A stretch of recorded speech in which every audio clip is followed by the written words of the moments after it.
Hello, and welcome back to another episode of the Black Millennial Wife. I'm Jet, I'm Avis. and we are ready to get into another episode with you guys. So, we're going to start by highlighting, of course, a Black owned business. I would like to highlight DPW Photography, ran by Donya Perry. She's located in the Dallas-Fort Worth area. She has very reasonable prices and absolutely stunning work. She can be contacted on Facebook at DPY Photography, as well as her website, dpyphotography.com. So I would like to highlight Black-owned business loan. So I think this is just going to be my thing. So they do body care things. So this is their natural deodorant. I love it. I've been using it for over a year now. Aluminum free, none of that nasty stuff that gives you cancer. You can go to their website. It's loandeodorant.com. They have all different types of scents and different strength levels, basically. So it's 2 different strength levels. But I really like them if you are kind of testing out the waters on some natural deodorants and haven't found one that works for you. Give them a shot. They're not that expensive, and they work for me, so I hope they work for you. Again, that's loandeodorant.com.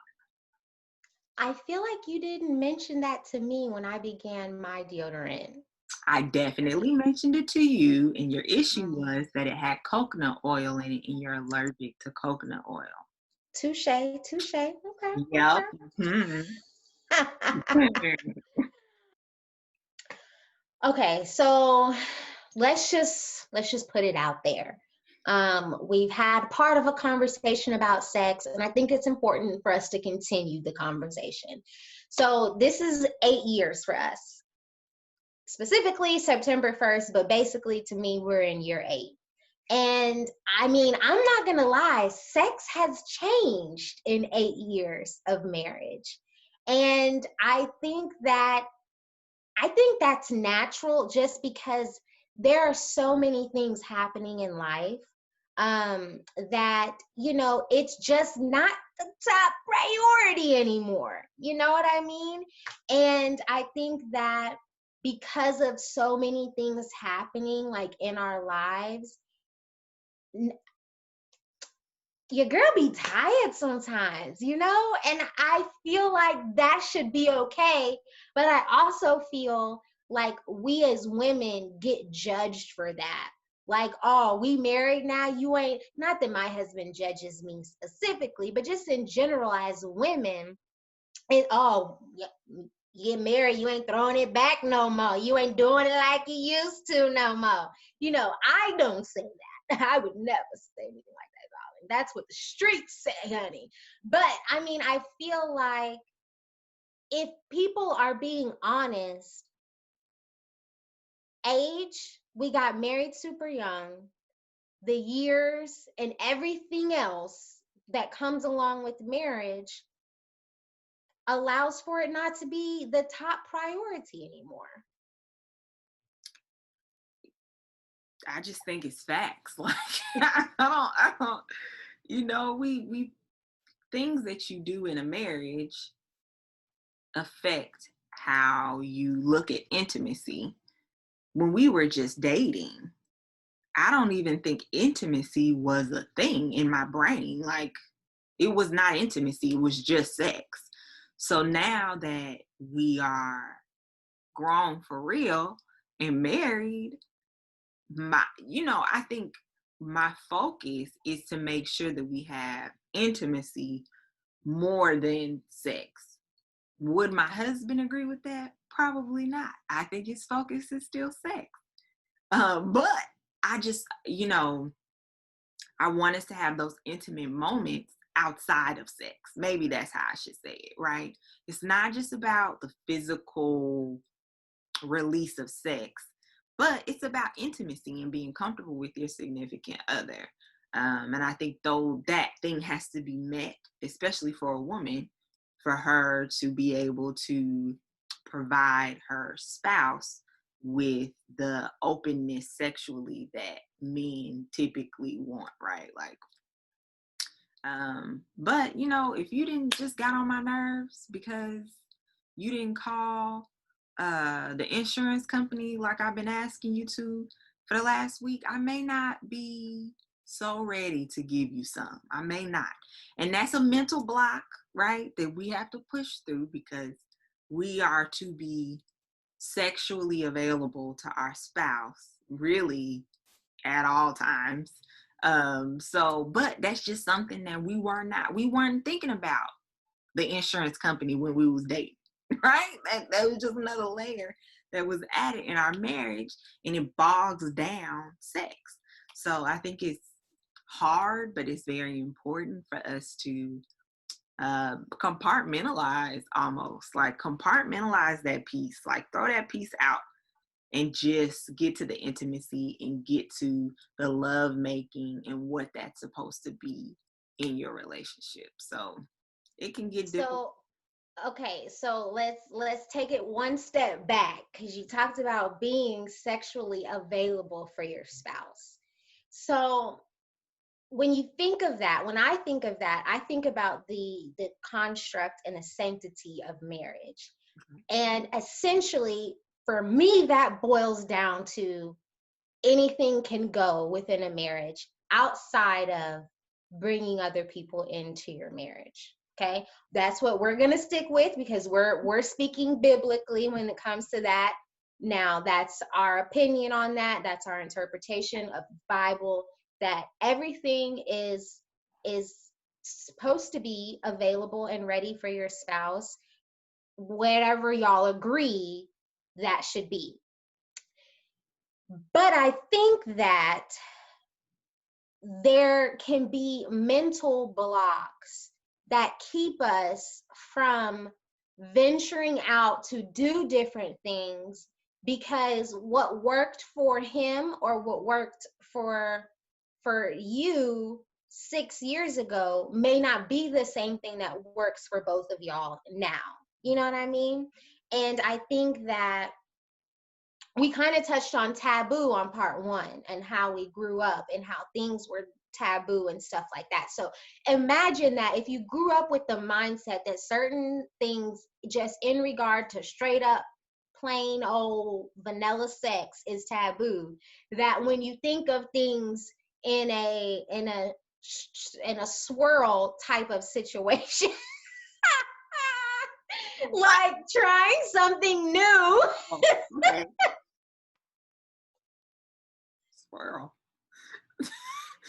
Like trying something new, that it would be those mental blocks that you grew up with that keep you from trying something new. You know what I mean? For sure. Like there were some things, still are some things, if we being real, that I just mentally I cannot allow that to happen to my body. Like I cannot. And I want to work past that, right? Cause it felt disrespectful, right? Like I don't know. I don't know how to not say the thing, and I'm trying to keep it PG-13 kind of ish. But there were just some things that I think a husband would enjoy in his marriage that I was like, well, hold on, that we can't do that because I don't do that. I'm not that type of female. You married the wrong one if you wanted me to do that. But that's not right. And we got a lot of life to live, Lord willing, right? 20 years from now, 30 years from now, 40 years from now, we're going to have to get a little creative. And I'm going to have to work past the mental block of some things so that we can keep it spicy and keep it interesting. So y'all pray for me. How do we do that though? How do we work past mental blocks that have been in your head for umpteen years and now you're in this situation where it's like, okay, I realize that I want it to be spicy. I want it to be fun. You know, I want that fun just as much as he does, but I have this thing in my head that I just can't get past. Like, I'm asking for myself, okay? Like, how can we work past mental blocks? Yeah, okay, somebody can just say do it, but that's not helping me when it comes down to it. And I'm just like, and honestly, I mean, I guess I can answer my own question is to pray about it. Yeah. Because who else is going to get me there to be able to do it? Nobody.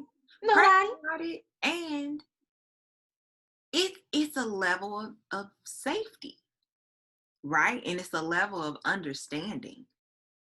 He's not doing that thing that you felt was disrespectful back in the day because he's trying to be disrespectful.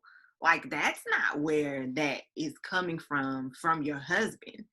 It's coming from a place of exploration and wanting to experience this thing with his wife. And that's beautiful. And maybe I'm talking myself up because I need to work past some things too. But, and another thing is, I think sometimes we got to fake it till we make it. Like, just rip the Band-Aid off, just do that thing, and then it won't be maybe the same feelings the second time, and the third time, and the fourth time, and the fifth time. So prayer and just doing it and knowing that it's coming from a place of respect and love and deepening the bond that you have sexually with your husband. That was sis. Come on now. That was a word for the people, because that's really. Go ahead. That was because we prayed. We prayed before this episode. Jesus gave me that word. It wasn't me. I mean, because let's just be honest with the people right now, and we're gonna table sex, and we're gonna talk about that.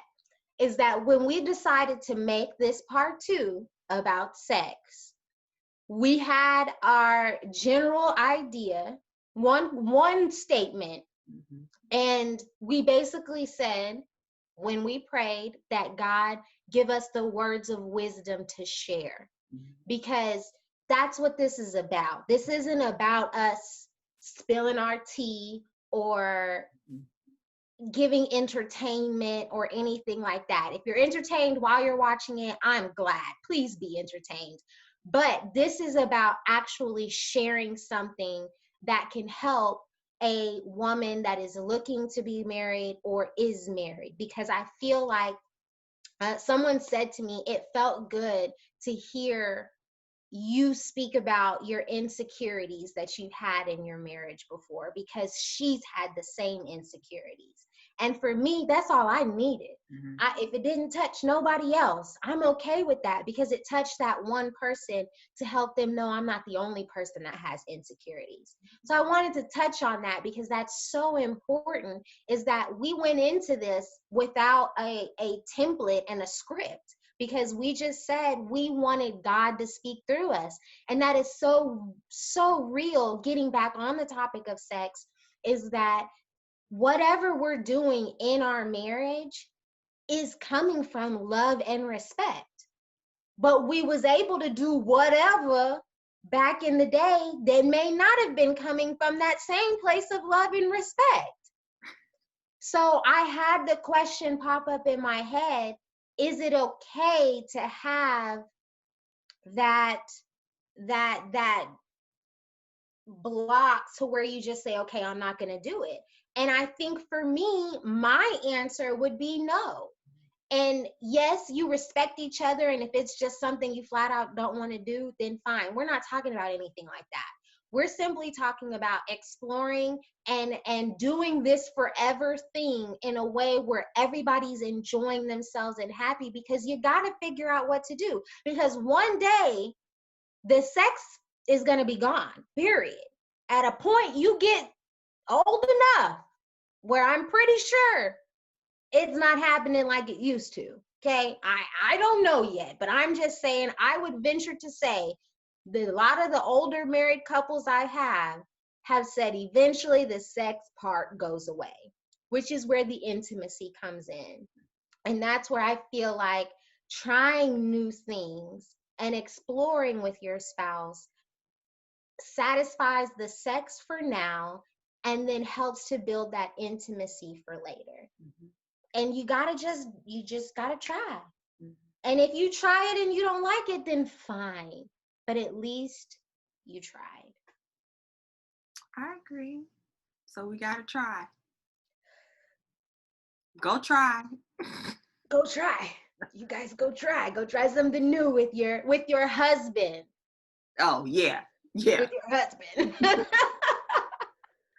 But I would definitely say that I feel like that's a appropriate way to wrap up our conversation about sex, because we didn't want it to be anything too invasive, because we do have husbands to respect, we have ourselves to respect, but we also wanted to help and talk about it as God-fearing Christian women and wives, or wives to be.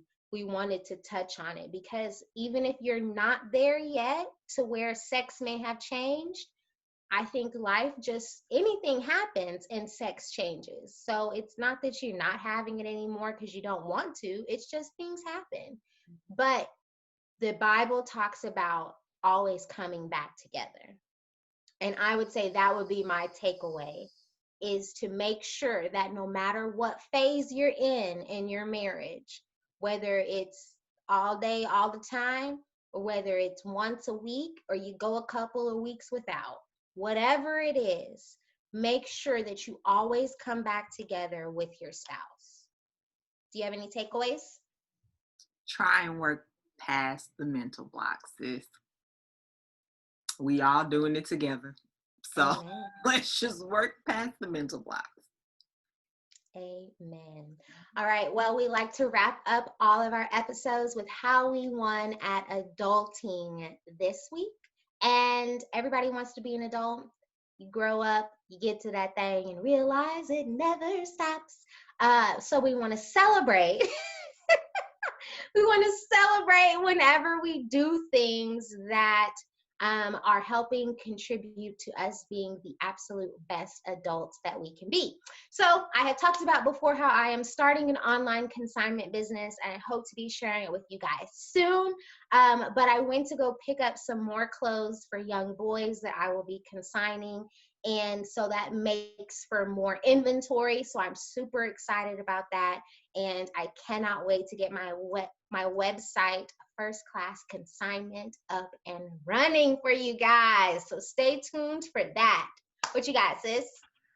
So this week I called my mortgage company and I got my escrow straightened out. So that's very grown up, something that had to be done, and I feel good about doing it. Amen. Amen. All right, guys. Well, thank you so much for joining us. I would love to hear from you guys in the comments. Share with us ways that you have maybe ripped the Band-Aid off and had conversations with your husband about sex in general. We would love to talk to you. We would love to have more conversations. If there's things that you would like for us to talk about, please share with us in the comments below. And please do not forget to click like, comment, share, subscribe. Make sure that you subscribe. Follow us on Instagram. Follow us on Facebook at the _Black_Millennial_Wife. Yes, thanks guys so much, and we look forward to talking to you soon. Bye.